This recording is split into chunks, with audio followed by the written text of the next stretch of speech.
Hello, this is Mike Furchess again, your host for Real People, Real Life here in Wichita, Kansas, America. Again, we have Coach CharlieKnox with us today talking about Team of Hard Knocks and the sport of wrestling. That's the real sport. And, Coach, we're talking just a little bit about cutting weight, the right way to do that, the nutrition and so forth. As big as I am, I think people would be surprised. There was a time I was giving T.C. Dantzler some suggestions because our son who was lightweight, he's a small guy, is still a small guy. Nathan's walking around at 132 pounds right now. Awesome. 28, 132, and he could cut weight. He could probably still do 24 easily in college, but it's not a starvation technique. It's a matter of being aware of the nutrition, the dietary habits, and so forth. And tell us a little bit more about that as far as your experience. I find out, wrestlers are the best eaters. They're going to make sure they put the proper carbohydrates in, proteins, fats, all that, water. They're going to make sure they have a quality, not quantity type of meal. They're going to make sure they have a good quality type of meal and utilize they may miss breakfast, they may miss their lunch, but when they eat dinner before they perform, it's the correct meal, Yeah. It's the correct carbohydrate level so they can perform at the best. They learn how to replace electrolytes and so forth, and exactly. all of those kinds of things as well. And again, there are parents. I'll never forget seeing a parent, and it's usually the really small kids, but I remember seeing a parent cutting their kid's hair off to try to make weight. Oh. And I thought, that's too much. You guys are going way too far, and it's usually the parent that's pushing it. But there are appropriate dietary measures. And Cale Sanderson, we both know who Cale Sanderson is. Cale Sanderson's the only undefeated NCAA Division I wrestler. Cale told me one time he never cut weight. Yeah, he wrestled at what he would consider his natural walking around weight, and so I wanted to dispel that myth that's out there by a lot of people, and there are certainly bad instances and bad cases. But I know you had some questions. Yeah, I got a couple of trains of thought going. It's the athlete themselves. I've always I haven't had much familiarity since high school, and that's going back a ways for me. But they were the best athletes all around. Every muscle had to be worked. And a lot of sports now are so specific that you're getting a lot of upper arm or chest, but not so much in your feet or whatever. But you're getting conditioned in parts to perform, to swing a baseball bat or to throw a ball. Where wrestling, though, every one of them has to be the best it can be. Yes, every muscle. The total body is... Total athlete. Am I right? When you say total body, you mean total body. It includes the mind. Even the mind, the brain. You have to exercise that brain for wrestling. And you got to, it's like wrestling is the one sport that every inch of your body or yourself is going to count. You're going to use it all. Exactly. When you've met the competition at, say, a state level or something, a high school kid. Yeah. You're both going to leave it all on the mat. On the mat. Physically and mentally. I want to talk about you, the man, here for a minute. Yeah, I've learned you got out of college and you came home to help kids start to learn wrestling younger. Take me from, did you wrestle in high school? Let's start there. Yeah, I actually didn't get introduced. I always thought I was going to be an NFL player, and I'll stand up. And this is the size I ended up. I ended up about 5'4", and I did start in high school, one of the biggest high schools. I started at middle linebacker after being cut my sophomore year and my junior year. But my senior year, we were at the biggest high school, and based on my wrestling experience, I was able to take over middle linebacker. Here at Wichita West High. Okay. And I ended up leading the team in tackles at 118 pounds. Led the team in tackles. As a middle linebacker. That's amazing. What do you weigh now? My weight is about 148 pounds. Okay, so you're smaller than you are now. Yes, I weighed 118 pounds. And I ended up getting the Defensive Player of the Year. And based on, it was totally because I started wrestling.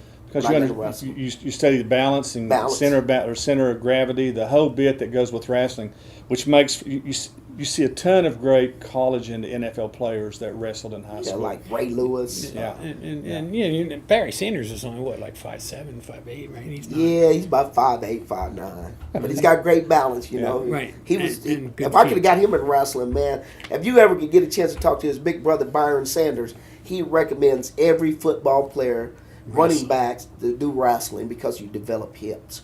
And your hips, that's how Barry used to be able to run sideways like that. Great. Well, stand up and demonstrate that for us. Yeah, I don't know how he does it, but somehow he's horizontal to the ground. So did you get scholarship out of high school? Yeah, I actually did better my first year of wrestling. My senior year, and my junior year, I kind of had some problems with wrestling, and it's dealt with weight.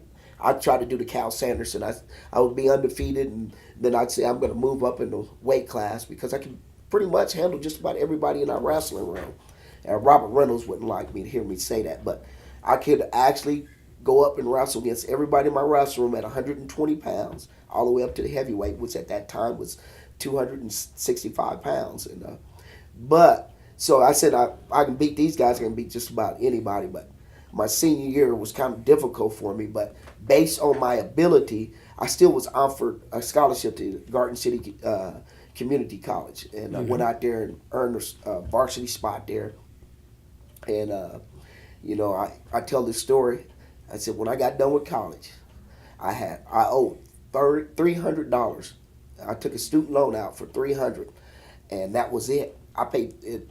I paid that after I graduated. I had a summer job. I already had money saved up in the bank. Paid that off. Got a degree in physical education, health and recreation. I was so very proud of that. My parents, I could remember my mom watching me walk across the stage. I was just like, it's like, what is my mom's like? It's like she didn't expect me to graduate from college. Now when I look back on it, I understand it. I was actually the first in my family. I'm talking about my aunts, uncles, first cousins that was here to actually go to college and finish it in 4.5 years. It took me 4.5 years to graduate from college. So I'm still pretty proud of that. My sister, she recently graduated from college, Terry Lynn, just about 7 years ago at the age of 40, about 42 years old. But she did earn her degree. And I got some other cousins and things, and some younger cousins. Some of my first cousins they graduated with honors. They're wrestlers. They got scholarships to go to college in wrestling and got it done in 4 years. So they beat my 4.5 years. So I'm really proud of that. Yeah. We're talking about in the early 1980s. You graduated then? Yeah, 1985. 84. And decided to coach. The coach. And I wanted to give back. When I was sitting in college and I'd be having at the time growing up, I didn't realize that we grew up with it was 5 kids, a parent, a mom and a dad in a 2-bedroom house. So it was 7 of us. At that time, we used to eat, but I didn't realize that we didn't have much. I thought we had a lot because we ate, But when I got to college, I really ate because I remember going in the dormitories and they said you can go back as many times as you want. I said no way, I can't believe this. And they said yeah, you can go back as many. You can drink half the drinks. All you gotta do is put your food on the tray, let it get dishwashed, and you can go back and eat as much as you like. So, saying that, finding out, and then some other friends, high school graduates, they used to say, man, we used to love to come down there and watch the Knox boys eat because we would give y'all extra food. And I said, oh yeah. And he said, man, y'all would drink that milk and eat those tater tots. I said, oh, okay, I imagine so. But yeah, so basically said I wanted to give back. I was eating free. I was sleeping in an air-conditioned room with heat, showers. First time I ever got introduced to showers. And I said, I want to give back. And what other way could I give back than something I love to do, wrestling? I said, man, this sport here, if I can train these kids and get them to buy in, I can earn some scholarship. And we've been very blessed to be able to do that. Now, I want to have you come back on where we can do a full hour at some point in time, but there's a couple of places I want to make sure that we go in the conversation. You're coaching a team of Hard Knocks. That you got a lot of kids, because I know the club because my kid wrestled before you son. And I've been in your room not nearly enough. And I didn't talk to my boy about going there to help coach. I need to have you get in touch with him. Yeah, I definitely need to get in touch with him. But you're working with kids that are not a whole lot different than you were in your background. Tell us some. I want people that are watching the show, I want them to know how they can I want them to hear you say why what you do needs to be supported and some of the success stories that you've seen. And then I want them to know how they can get in touch with you and find ways to support Team of Hard Knocks, because you're providing opportunities for young men and women in this community. And it's young women now, too. It's not just young men anymore. But you're providing opportunities that they're not getting any place else. And what are the age brackets and general Yeah, costs? we actually work with kids starting at 5 years old, and Quentin Saunders just won a world title, and his mom At the Pan Am Games. Pan Am Games, and the city of Wichita gave him the gold medal to the city. One of the proudest moments I've had as a coach. Now let's just take Quentin for instance. Quentin comes from a single parent home. His mom has MS. She still works. She don't, raising 3 boys. Two of them did earn scholarships. They're not in school right now, but my goal is to make sure these guys be able to finish. Make sure they can earn scholarship and make it to a better place. Quentin, he's almost, he's almost close to where we were, but he may be even. His mom won't say it, but he may be having that at a harder place. At 10 years old, I was a newspaper boy. He couldn't be a newspaper boy. My brothers and sisters, they were newspaper boys. Then there's guys such as, there's a kid that we work with. I won't say his name, but his mom was a single mom. She had 4 kids, a set of twins. She married a guy that didn't want to work, and blessing, she ended up getting divorced from him, but she struggled. And this kid they brought him to me because he was getting in trouble, and we wanted to work with him. And that's all it was trying to provide some. Where are you? Well, we got about 30 seconds left. So yeah, where are you? Where do they? Where do If they you want to bring? contact me, you can get to me, CharlieKnox, Team of Hard Knocks Youth Wrestling. My phone And number that's with the K, KNOX. KNOX. Yeah. 316-806-6289 or 1613 North Glendale, Wichita, Kansas, 67208.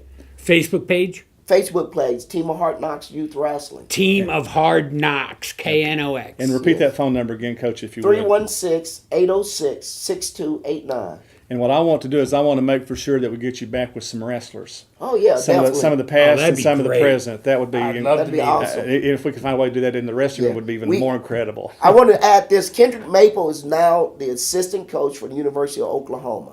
He is a national champion. Nebraska. He was national champ for the University of Oklahoma. Now he's an assistant coach for Nebraska. What's so weird about it, he's already let me know that he's going to be recruiting Quentin if he continue to be successful. That's awesome. That type of success. Coach, I love you, man. Love you And too. we're gonna- Thank we're you gonna for have having back. me. Nice meeting you. Nice and meeting you. Thank you. This is Mike Furchess. We got David here. David, say your last name. I never can get it. Heffelfinger. Heffelfinger. I always want to say Woody Middlefinger. Woody Middlefinger, the poet. And Coach CharlieKnox over here, one of my friends for 15 years. And we want to thank you for tuning in to Real People, Real Life. A couple of great things going on today. Lordstock coming up on September the 23rd. And then we got Team of Hard Knocks. Again, check that out and find ways to support them if at all possible. Thanks again for watching. Real People, Real Life here in Wichita, Kansas, America.